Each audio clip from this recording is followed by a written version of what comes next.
देखिए, मेरे ख़्याल से ये डिबेट कभी ख़त्म नहीं हो सकती कि कुछ लोग अल्ट्रा अमीर है और कुछ लोग गरीबी में ज़िंदगी जीते हैं, या कुछ लोगों के पास अपनी ज़रूरत से कई गुना ज़्यादा पैसा है। अब उनके पास इतना पैसा क्यों आ रहा है, कहाँ से आ रहा है, किन कामों की वजह से आ रहा है, ये हमेशा क्वेश्चनिंग होते हैं इस चीज़ के ऊपर। हमेशा ये सवाल बने रहते हैं कि यार ऐसा कैसे हो सकता है, या ऐसा हम क्या करें कि हम भी उस कैटेगरी में चले जाएँ।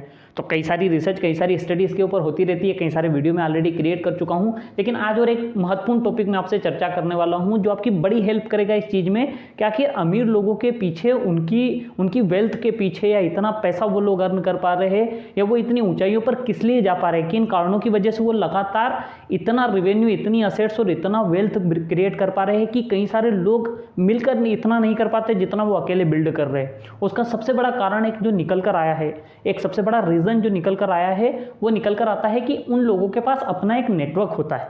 देखिए, ज़्यादातर हम लोग क्या करते हैं, एक जनरल एक मिडिल क्लास फैमिली हुई या एक कॉमन फैमिली के अंदर क्या होता है कि शुरू से हमें मेंटली उस तरीके से तैयार किया जाता है, उस तरीके से बिल्ड किया जाता है कि भैया तुम्हें एजुकेशन अच्छी करना है ना। पहली प्रायोरिटी तो एक मिडिल क्लास फैमिली की या एक कॉमन फैमिली की क्या होती है कि भैया अच्छी से एजुकेशन ले लो। तो हमारे माता पिता की और समाज की पहली जिम्मेदारी तो यही होती है कि हमें एजुकेट किया जाए, है ना। पर जब हम स्कूल्स में, कॉलेजेस में पढ़ने के लिए जाते हैं तो हमें जिस तरीके से एजुकेट किया जाता है, या जो हमारी एजुकेशन प्रणाली है, और कहीं ना कहीं इसमें कुछ फ्लॉज माने गए हैं कि भैया ब्रिटिश और या जो हम जब अंग्रेजों के राज में थे तो वो चाहते थे कि हमें उस तरीके की एजुकेशन दी जाए जिसके अंदर हमारे अंदर ये धारणा पैदा हो जाए कि हमें किसी और के लिए काम करना है, हमें दी गई जिम्मेदारी पूरी करना है। एक नौकरशाही वाली एजुकेशन हमें दी जाती है, तो हमारा मकसद भी यही होता है। फिर वहाँ पर ये कॉम्पिटिशन आता है, हमें अच्छे से अच्छे मार्क्स लेकर आना है, नंबर लेकर आना है, ग्रेड लेकर आना है, और हम उस कंपटीशन में इतना उलझ कर रह जाते हैं कि हमारा जो क्रिएटिविटी वाला पार्ट है वो कहीं ना कहीं कम हो पाता है। या फिर आप देखिए कि जिन लोगों की स्कूलिंग या कॉलेजिंग या डिग्री कम हुई वो लोग ज़्यादा अल्ट्रा सक्सेसफुल क्यों हो पाए, क्योंकि उन्होंने अपनी रुचि के विषय पे काम किया, अपने इंटरेस्ट के विषय के ऊपर काम किया। उन्होंने वो चीज़ सीखी जो उन्हें उस समय ज़रूरी लगी। कि भाई जैसे इलन मस्क के बारे में आप देखिए कि दुनिया के सबसे रईस आदमी है, या कॉलेज एजुकेशन उनकी नहीं हो पाई, या फिर वो अपना कॉलेज एजुकेशन में उन्होंने ये चीज़ नहीं सीखी, लेकिन उनका इंटरेस्ट था रॉकेट साइंस के ऊपर, उस चीज़ के ऊपर उन्हें काम करना था। तो भैया उन्हें जब जिस चीज़ की ज़रूरत लगी उन्होंने वो चीज़ सीख ली, उसकी रिसर्च करी, उसका अध्ययन करा, और आज उन्होंने कहीं ना कहीं स्पेस एक्स बिल्ड करा, रॉकेट साइंस बिल्ड करा, उस चीज़ को ऊपर वो एक एक अलग लेवल पर एक लेवल अप उस चीज़ को लेकर गए। तो ये चीज़ें हो पाती है कब, जब हम अपनी इंटरेस्ट की चीज़ों के ऊपर काम करना शुरू करते हैं। तो एक जो सबसे बड़ी चीज़ निकल कर आई है कि जितने भी धनी लोग इस दुनिया में है या जिनके पास बड़ी वेल्थ है, उनके पास अपना एक नेटवर्क है। आप अंबानी को उठाकर देखिए, आप टाटा को उठाकर देखिए, आप बिरला को उठाकर देखिए, आप बिल गेट्स को लिए, इन सब के पास अपना एक नेटवर्क है, अपनी एक टीम है, अपना एक साम्राज्य बिल्ड किया है, जिसकी वजह से सब तरफ से इनको वेल्थ आती रहती है, सब तरफ से इनको पैसा आता रहता है। लेकिन जो कॉमन लोग हैं, मिडिल क्लास लोग हैं, वो अपना नेटवर्क नहीं बनाते बल्कि किसी के नेटवर्क का हिस्सा बन जाते हैं। भाई अगर आप सन फार्मा में जॉब कर रहे हो तो आप सन फार्मा के नेटवर्क का एक हिस्सा हो, या फिर मान लो आप रिलायंस में जॉब कर रहे हो, या टीसीएस में जॉब कर रहे हो, या इंफोसिस में जॉब कर रहे हैं, तो आप उस इंफोसिस के इतने बड़े नेटवर्क का एक हिस्सा हो, है ना।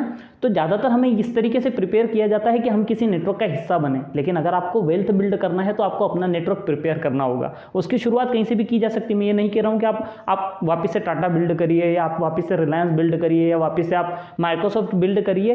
अगर आप इतना बड़ा नहीं कर सकते तो छोटे स्तर पर भी किया जा सकता है। आप कहीं से छोटी सी शुरुआत कर सकते हो इस चीज़ को लेकर, फिर वहाँ से बड़ा विजन आ जाएगा। देखिए, एक अच्छी तरह से डिज़ाइन किया गया और मैनेज किया गया नेटवर्क एक अकेले आदमी की मेहनत से कई गुना ज़्यादा पैसे कमाने की काबिलियत रखता है ना। बड़ी गहरी बात है, इसको आप समझ लेंगे तो आप भी अपना नेटवर्क बिल्ड कर सकते हैं। जैसे आप एक चीज़ पर गौर करिए कि थॉमस एल्वा एडिसन के पहले क्या लोगों ने बल्ब नहीं बनाए होंगे? बेशक उससे पहले भी लोगों ने कोशिश की होगी और बनाए भी होंगे, लेकिन उनमें हो सकता है कुछ खामियां हों। भैया हमेशा थॉमस एल्वा एडिसन का नाम इसलिए आता है क्योंकि उन्होंने उसकी खामियों को दूर करा और उस आइडिया को बिजनेस मॉडल में बदला कि किस तरह वो कस्टमर तक पहुंचेगा, किस तरह घर घर तक पहुंचेगा, किस तरह बल्ब का और रोशनी का एक नेटवर्क तैयार होगा, जिसकी वजह से सब तरफ से पैसा आएगा और वो बहुत धनी बने उस समय, है ना। जैसे आप एलेक्जेंडर ग्राहम बेल को लीजिए, भाई उन्होंने टेलीफोन का आविष्कार किया था, पर क्या टेलीफोन के आविष्कार मात्र से पैसा बनाया जा सकता था या उसका साम्राज्य बन सकता था? नहीं। उसके बाद AT&T का नेटवर्क आया और वो बिल्ड हुआ और उसने हर घर में फ़ोन पहुंचा दिए, जिसकी वजह से एक बहुत बड़ा नेटवर्क बिल्ड हुआ, जिसकी वजह से एक बहुत बड़ी वेल्थ बिल्ड हुई। वैसे अगर आप रेडियो का नेटवर्क को देखिए, आप टेलीविज़न के नेटवर्क को देखिए, या अगर आज के समय में बात करें तो दुनिया का सबसे बड़ा नेटवर्क या सबसे बड़ा आविष्कार इंटरनेट को माना जा रहा है। इंटरनेट के नेटवर्क को देखिए भाई, आज हर हाथ में फ़ोन है, हर हाथ में इंटरनेट है। सोचिए कितना ज़्यादा पैसा बिल्ड किया जा रखा है नेटवर्क की वजह से। सिर्फ इंटरनेट का टर्नओवर अगर आप देखें तो कई ट्रिलियन में निकलेगा पूरा वर्ल्ड वाइड, अगर आप इसे निकालेंगे तो इतना बड़ा वेल्थ बिल्ड हो रहा है एक नेटवर्क की वजह से। तो नेटवर्क बहुत बड़ी चीज़ होती है, अगर आप इसको समझ लेंगे, इसके ऊपर काम करेंगे या अपना नेटवर्क बिल्ड करने पर अपना समय, अपनी एनर्जी और अपना पैसा खर्च करेंगे तो भविष्य में आपको बड़ा बेनिफिट देकर जाने वाला है। तो एक चीज़ समझिए कि वेल्थ बनाने की दिशा में जो सबसे पहला कदम है ना, वो यही है कि आपको अपना खुद का एक नेटवर्क तैयार करना होगा, एक नेटवर्क बिल्ड करना होगा जो आपके लिए काम करे, जिसकी एनर्जी, जिसका समय, जिसकी एबिलिटीज़ आपके लिए वेल्थ जनरेट करके दे, तो वो आपको बहुत बड़ा बेनिफिट दे सकती है वो चीज़।